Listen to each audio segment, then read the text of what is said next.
জানি না কেমন লাগছে এই ঘটনাগুলো দেখে। আমি সঞ্জয় শাস্ত্রীকে দিয়ে আজকের আলোচনা শুরু করতে চাই।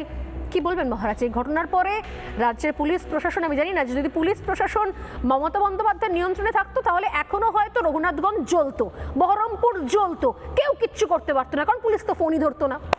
মালদা মোথাবাড়িতে পুলিশ পৌঁছয়নি, শামশেরগঞ্জ দুলিয়ানে পুলিশ 10 ঘন্টা 12 ঘন্টা ফোন ধরেনি। এখন যেহেতু নির্বাচন কমিশন ছিল, আধা সেনা নামিয়েছে, আধ ঘন্টা এলাকা ঠান্ডা, অথচ মাননীয় বলছেন একজন কেউ ছাড়বো না। কি বলবেন?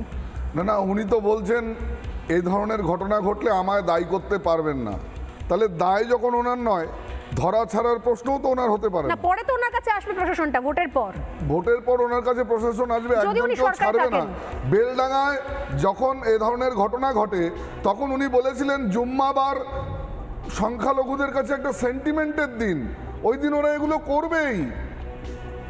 এটা তো সুরাবউদ্দিনের সুরে কথা বলছেন তিনি সবার মুখ্যমন্ত্রী ছিলেন বা এখনো আছেন, কিন্তু তিনি সুরাবউদ্দিনের ভাষায় কথা বলছেন, এটা গণতন্ত্রের ভাষা হতে পারে না। আর রইল রামনবমীর পবিত্র গৈরিক ধ্বজ, এটা কোনো রাজনৈতিক দলের ধ্বজ নয়। যারা হিন্দুর ভাবাবেগে আঘাত করার জন্যে পরিকল্পিতভাবে এই ধরনের ঘটনা ঘটায় তাদেরকে অবিলম্বে চিহ্নিত করে দৃষ্টান্তমূলক শাস্তির ব্যবস্থা করতে হবে।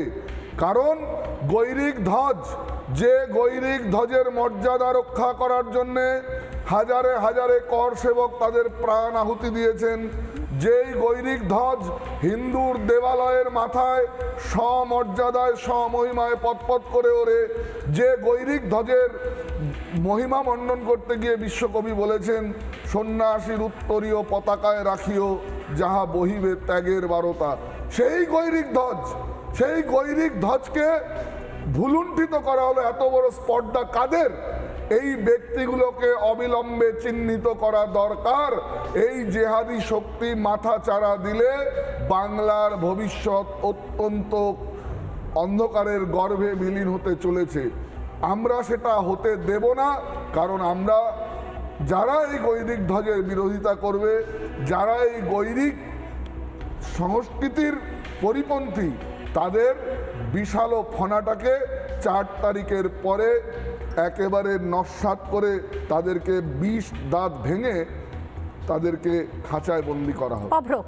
নানা ধরনের কন্টেন্ট দেখার জন্য লাইক করুন, শেয়ার করুন আমাদের ফেসবুক পেজ, সাবস্ক্রাইব করুন আমাদের ইউটিউব চ্যানেল।